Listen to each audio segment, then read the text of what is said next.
such a great team fight coming up from Secret. Yaptor with the uphill hook shot onto the Warlock, take him out of the fight. And then the loaded orb onto the Earthshaker, it casts a Burrow Strike, so Earthshaker actually got pushed forward by that. So that pushed him out of the range of the Slark with the BKB, and that saved the fight for Secret. And big advantage now to be had by Team Secret. The experience graph will continue spiraling upwards, and while Na'Vi did manage to almost flatline it, it's a little bit of a wavy flatline, but close to a flatline as you can get for the gold gain. Wavy flatline. Yeah. Do you hear yourself, Toby? It's a bang, all right? Dire's bottom tower is under attack.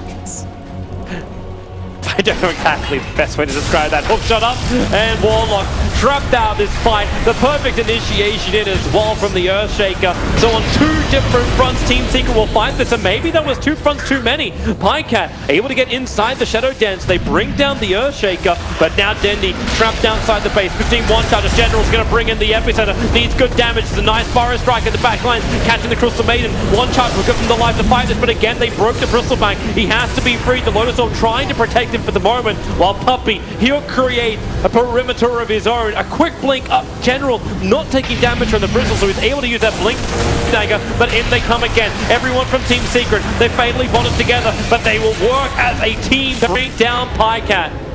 What was Pycat doing there? He walked back into the freezing field and then got isolated 1v4. Yes. Maybe he's like, oh my god, I have stacks, guys. Just like the wavy flatline is a thing. I think he just proved my point. Maybe. That was dubious. Well, here's your push into the mid. The top lane was already pressured as well, but Chaotic Offering just comes off cooldown. He's already used Fatal Bonds, General. That's a long way in. That's one way to get the Lifestealer in closer. Late Lotus Orb, pushing onto the tier 4. Maybe not exactly what you do. General is down here. The hook shot is creating MP, but the Rock will as well. There's no bonds. It was on 5 seconds time, but get the stun in with down Lifestealer. The tier 3 tower takes turn, and that means the shrines. And open up Roshan. The Lifestealer is dead. Yeah, makes it. Okay, it's a perfect regeneration rune.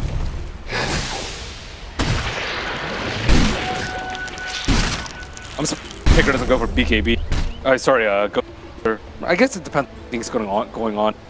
I guess BKB very good versus the Slark, so you can't get leashed in play. But Pycat has to do that much work with his first.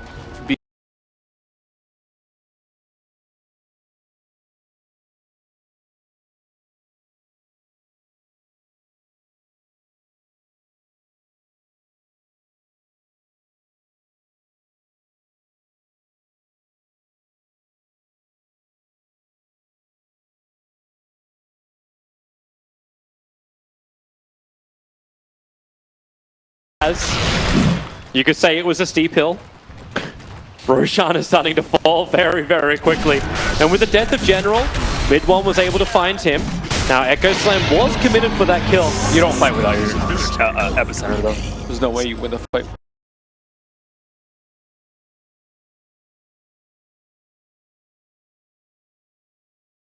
Don't fight with that Echo Slam. Don't mean to be contagious. For a wavy flatline, if someone's like dying in their heart rate monitor, is that a wavy flatline? I would say so, but that one will be that'll be a blip line, wouldn't it?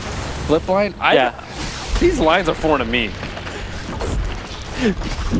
Mid one, he found the target. Sentry's down, a quick little pop-up. Mid one, the fissure, it connects, so does the hook shot, and they trap mid. Another Sentry ward. Pycat will trigger the BKB. He doesn't really want to keep hitting Yapster. He wants to try and get out of these bloody cogs. And here comes mid one. TP support is on the way. He's hiding inside the Silver Edge, the Shadow Blade for the moment. With the gem, there's nowhere Pycat can hide, so they stomp him down, punch him up, but the Burrow Strike from General. Space is being created. Biffa, still no ultimate. He can at least connect them with Fatal Bonds, but it won't matter if Pycat's not there to do any kind of damage.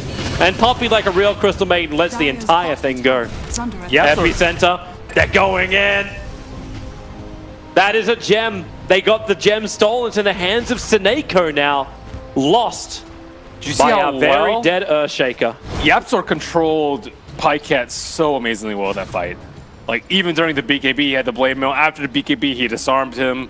He just made it look so easy. Like, Clockwork is, like, he doesn't have a 4-stab. He doesn't have a blink. He's down the super mobile Slark. Oh, they got the 8 of his team. The Puppey, move to the side. Move to the side. He's waiting. Frostbite. Yapzor has the hook shot available. And here he goes. Puppey moves up. The Cogs trap Seneko in. And you're locked in here with Yapzor.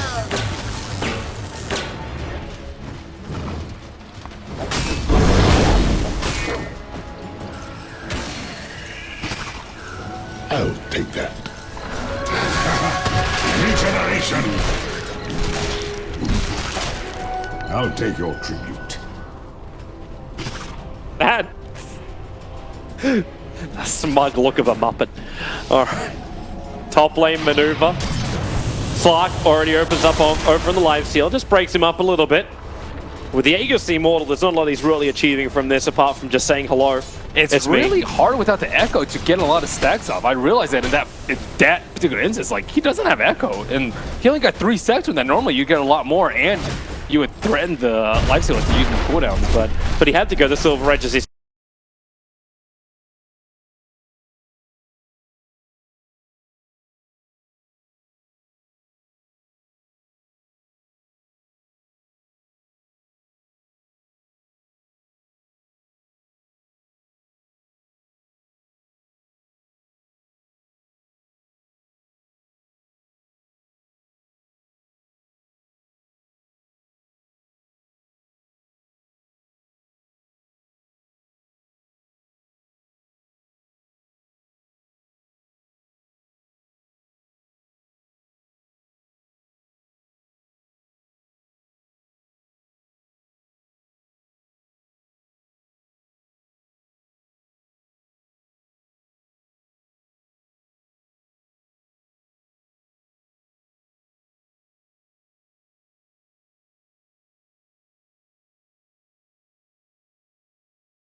an upheaval.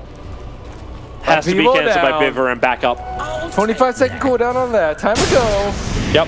Rock is still up, so is Fatal Bond, so Team Secret could be careful by getting a little too close. But then again, the damage speed, they pump out into the tier 3 tower Na'Vi. By the time they really react to this, there's nothing more to be had. Now the Fatal Bonds, it connects over on 3. So MP, all this damage is being split now between Yapzor as well as Kezu. And he stands his ground. The BKB from DK, the upheaval. MP just wants to run away. Remember, he's got the Aegis Immortal, and they've got the Echo Slam still itching from mid one. But Na'Vi, they grouped up for half a second, which made it look like that may be the opportunity, but they want Pycat. That's who mid one's really waiting for. Play the back line, let MP and Kezu do the front line work. The melee right to be brought down by the Lifestealer. And here's your hook shot. They actually isolated the rock. Or will they? No, it comes down in time. Biver, 4-star back out. Pycat locked inside with Yapzor. But again, Pycat, he's done so much damage to himself in this early stage. They need more. Mid one, the Echo Slam. Minimal effectiveness. He needs to get the fissure off as well. Get some extra stuns, get some extra control time. They don't really have it from just that fissure. But the damage output from just the 2 frontliners, MP and Kezu, have done so much work. Hook shot after hook shot makes it look homing from Yapzor. Just able to find Beaver all the time. And Kezu's going for more. Pycat, Dark Pact. He'll trigger it now and get back into safety. Is GG, dude. It really does feel that way. Well, Na'Vi still yet to claim a game in this tournament. This game, I would say, looked actually fairly okay for them. It's a fight time. General has the Aghanim set for he wants the perfect line stun. MP's gonna come in. Dude, these halberds are obnoxious. BKB on DK was used right after the halberd, and he was useless. Oh, the Burrow Strike is nice with the Lifestealer as well as Crystal Maiden, but it doesn't even matter. Mid one's controlling General outside the base. Maybe if they can kill off Kezu, but he has cheese. He's just able to pop that, get all of his life back again. So while General's playing around with one, is Secret, who are playing around with the slipperiest little fish of all. Pycat runs past the edges, even aggroes them, and Team Secret know they want to win this game. They just go down through mid. Or they can continue to chase Pycat, which looks to be what they're doing. Okay, the line is drawn. The line is drawn from...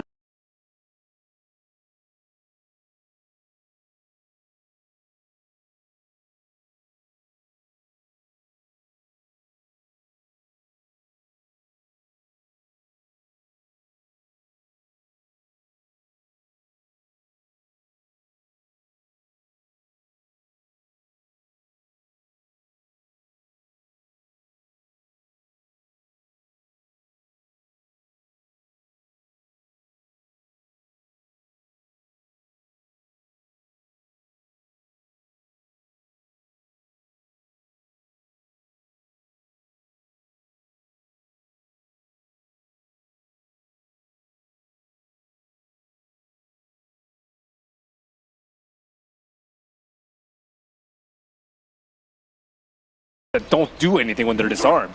There's some heroes that can, like, let's say Bristleback, like if he gets disarmed, that's fine. Yeah, because he just keeps cool spraying. Yeah, and then Earthshaker, if he gets disarmed, whatever, no big deal. You can still stun log people for a lot of time.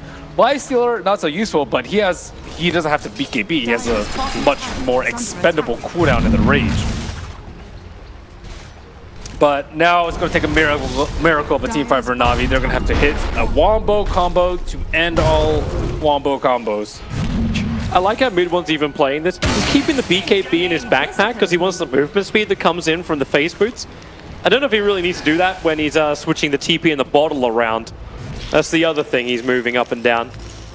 But he just found himself an arcane rune on the Earthshaker. Are they actually really waiting for the next Roshan?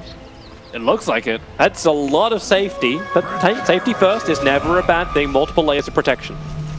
You could get into that snowballing situation where Stark has like 70 essence shift sacks and then just ends the game, which has happened before. Oh, Faceless has done it. Who's got the gem? It's still over on mid one. Pycat is not close enough just yet. I just don't think he's going to be able to get that many we just had a farming in front of Yapsaw. Yapsaw actually Shivas and goes towards the top lane. No TP down, not for Seneko. So you can say goodbye to the Night Stalker, also dead with no buyback available. And they're coming. They're coming for the end. Screw Roshan. He's still got another 25 seconds before he's up. Dude, my MVP for this game is Yapstor for sure. He like ruined Dendy's early game a couple of times. He found the Warlock almost every single time in the team fight. And he also controlled Stark in the late game, where it's fairly difficult to control him when you don't have that many items. But he made this look easy. He's actually fairly close to Stark in terms of net worth, I suppose. But yeah, Na'Vi, they don't really have much fight left. Hook shots up again. Kezu's blocking his line towards Biva. Dendy trying to initiate down towards MP, but they're just waiting and trying to man-mode it. The Abyssal Blade used over on the slide. They've almost got him down with a Frostbite. They actually had enough control to kill him. And Puppey let it go on top of Dendy, his former teammate. Maybe with a Burrow Strike and Epicenter from General. No, Puppey under the protection of his own PKB just killed him off. And that is the game, at least game one. But it ain't over yet for Na'Vi. It might actually be over as series as far as the tournament goes. Secret have one more game to try and take off them in this best of three. Na'Vi can still win out in the series. It's not impossible. It's not impossible, but it's a very rough road. Because if they lose this, they go 0-3, which would require them. They would require OG to lose all their remaining games, and Liquid to potentially lose all their remaining games as well, I believe. Yeah, OG and Liquid actually have to lose all the last one. Na'Vi could go 2-2. Na'Vi are actually playing up against Liquid, so they may actually force that.